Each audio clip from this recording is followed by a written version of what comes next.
আসসালামু আলাইকুম ওয়া রাহমাতুল্লাহি ওয়া বারাকাতুহু। প্রিয় দেশবাসী, আজকে কুষ্টিয়া ৭৭-৩ সদর আসনের মনোনয়নপত্র ঘোষণা দেওয়া হয়েছে।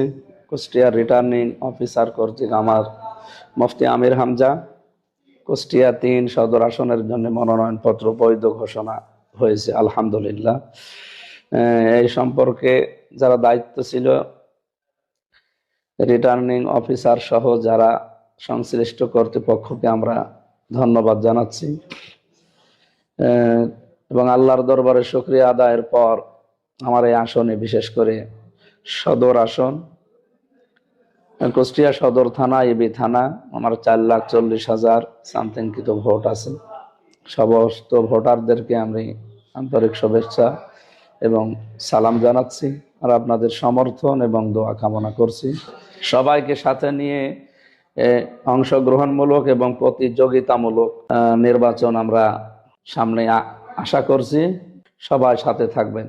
সবাইকে ধন্যবাদ। আসসালামু আলাইকুম।